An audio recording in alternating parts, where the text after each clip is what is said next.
জায়গা ঘেরাকে কেন্দ্র করে দুই প্রতিবেশীর সংঘর্ষে মৃত্যু হলো এক ব্যক্তির, আহত ৩ জন। ঘটনাটি ঘটেছে লালগোলা থানার মানিকচক এলাকায়। মৃতের নাম আব্দুল মান্নান। জানা যায় মঙ্গলবার সকালে দুপক্ষের মধ্যে বিবাদ বাধে। এরপরে বিপক্ষের লোকজন দলবল নিয়ে আব্দুল মান্নানের বাড়িতে ঢুকে ভাঙচুর চালায় ও ধারালো অস্ত্র দিয়ে কুপিয়ে খুন করে। খবর পেয়ে ঘটনাস্থলে লালগোলা থানার পুলিশ এসে গুরুতর আহত অবস্থায় উদ্ধার করে মুর্শিদাবাদ মেডিকেল কলেজ ও হাসপাতালে ভর্তি করে। সেখানেই মৃত্যু হয় তার। গোটা ঘটনার তদন্ত শুরু করেছে পুলিশ। মানসিক স্বাস্থ্যের জন্য সবার আগে যে নামটি মনে ভেসে ওঠে, সুস্থ মনের ঠিকানা মনোবীক্ষণ। যোগাযোগ নাম্বার 7477799516। আর ওরা আমাদের রাস্তায় বেড়া দিছে, ওরা বলছে তোদের জায়গায় পুত, আমাদের জায়গা ফাঁকা করে রাখ। জায়গা ঘেরাকে কেন্দ্র করে দুই প্রতিবেশী সংঘর্ষে মৃত্যু হলো এক ব্যক্তির, আহত ৩। ঘটনাটি ঘটেছে লালগোলা থানার মানিকচক এলাকায়। মৃতের নাম আব্দুল মান্নান।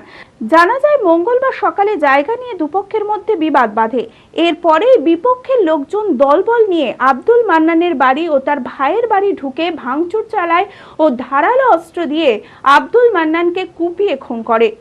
পাঁচিলিটা ওরা দরজা ভেঙে যখন ঢুকে গেল, তখন ৪-৫ জন আসে আমার গলাতে একজন পাঁচিলি বা দিয়ে দিল। হ্যাঁ, ওই বড় পাঁচিলিটা, আর একজনা শাবল, আর ২-৩ জনা ষাট বড় বড় লাঠি। পাঁচিলি এবার আমাকে যখন ওই দরজা ভেঙে দিয়েছে, আমার ভাসুরকে পায়া গেলছে, তখন পাঁচিলি খান কিন্তু ভুলে ওরা মনে হয় চকির উপর থুয়ে দিয়েছে। আমাদের বাড়ি তো আসেনি পুলিশ, না এখন পর্যন্ত পুলিশ আসেনি। আমি বলছি স্যার আসেন, আমার বাড়ি খান দেখেন কি অবস্থা করেছে। তো পুলিশ বলছে ভুট্টু প্রধান লিয়ে ওদিকে চলে গেল, বলছে জি পরে দেখা হচ্ছে। আমরা শাস্তি চাই, একটা জ্যান্ত মানুষকে মারা ফেলে দিল। খবর পেয়ে ঘটনাস্থলে লালগোলা থানার পুলিশ এসে গুরুতর আহত অবস্থায় তাকে উদ্ধার করে মুর্শিদাবাদ মেডিকেল কলেজ ও হাসপাতালে ভর্তি করলে সেখানে মৃত্যু হয় তার। পুলিশ এখন পর্যন্ত বাড়িটার কাছেও যায়নি আর কি, জানি। হ্যাঁ, লুটপাট হয়েছে। আমরা প্রশাসনের কাছে চাচ্ছি যে ন্যায্য বিচার হোক আর কি। যারা মারে আছে তাদের একবারে শুলি ফাঁসিতে তোলা হোক। না, কোনো পুলিশে যায়নি। আহতদের মধ্যে 2 জন মুর্শিদাবাদ মেডিকেল কলেজ ও হাসপাতালে চিকিৎসাধীন। আহত আরেকজন মেহবুব হাসানের অবস্থা আশঙ্কাজনক হওয়ায় তাকে কলকাতায় রেফার করা হলে সেখানে তার হাত কাটা যায়। কি শুনলে?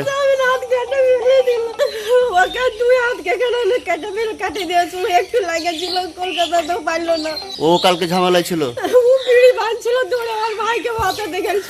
দিয়ে ওর হাত কেটে দিয়েছে। অভিযুক্ত রিন্টু শেখ, আব্দুল রফিক শেখ, মিলন শেখ সহ আরো কয়েকজনের বিরুদ্ধে লালগোলা থানায় অভিযোগ দায়ের করা হয়েছে। গোটা ঘটনার পুলিশ তদন্ত শুরু করেছে। অভিযুক্তদের কঠোর শাস্তির দাবি জানিয়েছে মৃতের পরিবারের লোকেরা। কালকে আপনার আমাদের জমিলে ঝগড়া, জমি ওরা আমার ঘেরেছে, আবার ওরা এবার ঘেরতে গেছে ওদের। এবার আমার স্বামীরা বলছে যে বিপক্ষ পার্টি হয়েছে রেন্টু যায়া খালি থাম দিয়েছে যে তোরা ঝগড়া ঝামেলা করিস না, মীমাংসা যাই হোক করবো, মীমাংসা তোরাও কর আমরাও করি, দিয়ে বুঝা পড়া তোরা উঠলে আমরা উঠলি এরকম দিয়ে আমার স্বামী গেলছে। আমার স্বামী আমার দেওরের ঘরে ঢুকে সাইন দিয়ে গেছে, আর আমার ভাসুর ভাসুরকে তো কবিয়া ফেলিয়ে দিয়েছে। আমার স্বামী ওই দেওরের ঘরে ঢুকে জানালা ভাঙ্গে, খাটের তলে ছিল, জানালা ভাঙ্গে টাইনা বাহির করে শাবল দিয়া পাসলি দিয়ে কোপাইছে। আদি ঢাকেশ্বরীর বেনারসি মানে দাম্পত্য জীবনের সুখ ও সমৃদ্ধি। ঐতিহ্যশালী বাঙালিয়ানায় প্রসিদ্ধ আদি ঢাকেশ্বরী এখন বহরমপুর শহরে রয়েছে। কাতান বেনারসি, জর্দৌসি বেনারসি সহ অন্যান্য সমস্ত ধরনের বেনারসির বিপুল সম্ভার।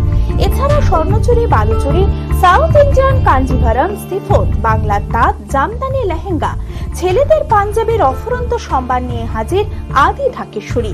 তাই আর দেরি না করে আপনার মনের মতো পছন্দের কেনাকাটায় আজই চলে আসুন আমাদের প্রতিষ্ঠানে।